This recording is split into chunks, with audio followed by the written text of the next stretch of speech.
Milligan has a tremendous sense of conceptual humour. There's a moment at which someone gets charged something. It costs a certain amount of money. And someone says, well, here is a photograph of £5. And the man then says, well, here is a drawing of 3 and 6 change. Well, now, that's not a linguistic joke. That's a wonderful joke about the notion and the meaning of money, about what in fact counts as a valuable token. The idea of a photograph of a token and the idea of a drawing of a token draws attention to the fact that a pound note itself is nothing more than a token, which doesn't have intrinsic value at all. It simply has authentic value because it's printed by the mint. So why shouldn't a photograph of the same thing also carry value, and why shouldn't a drawing? So I think that there is a level of imagination which I think goes beneath language to something much more fundamental, and that is to the basic structure of thought itself. Look! We are saved! Look! A house! It is a house! A house, yes! A house! It's not, it's a mirage. Nonsense, it's a house surrounded by trees. Let's go in. Yeah! I still say it's a mirage. Nonsense. Blue Bottle Eccles. Search the house for food. All right, then. So, Bloodnut, you think this house is a mirage, eh? You'll soon see. It's vanished. Gone. You were right. A mirage. I told you it was. Oh! Eccles, what happened? I was upstairs. He played enormously with these jokes about representation, and I think that, that Milligan, in some intuitive way, I think he would probably recoil at the thought of being thought of as an intellectual or as an academic or as someone who was dealing with something as serious as logic.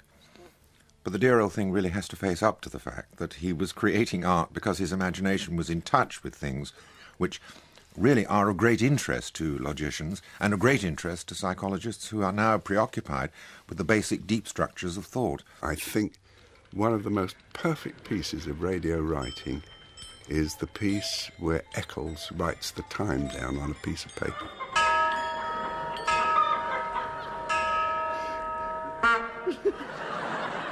What time is it, Eccles?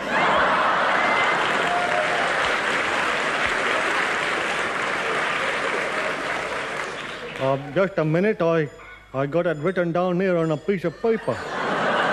And a nice man wrote the time down for me this morning. Oh. Then why do you carry it around with you, Eccles? Well, if anybody asks me the time, I can show it to them. Wait a minute, Eccles, my good man. What is it, fellow? It's written on this bit of paper. What is 8 o'clock is written. I know that, my good fellow. That's right. When I asked the fellow to write it down, it was 8 o'clock.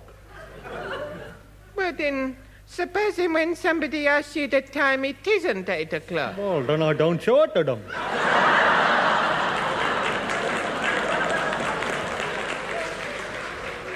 Well, how do you know when it's 8 o'clock?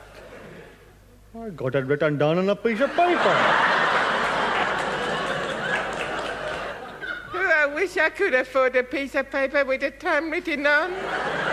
Oh. Here, Echo. Yeah? Let me hold that piece of paper to my ear, would you? Here. This piece of paper ain't going. What? I've been told a forgery.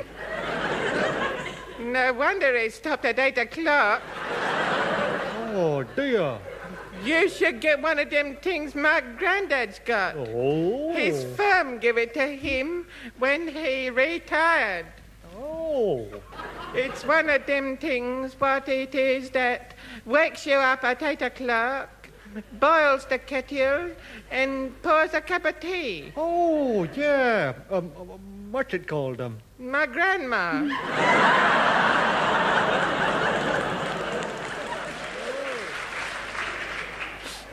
Oh, wait a minute.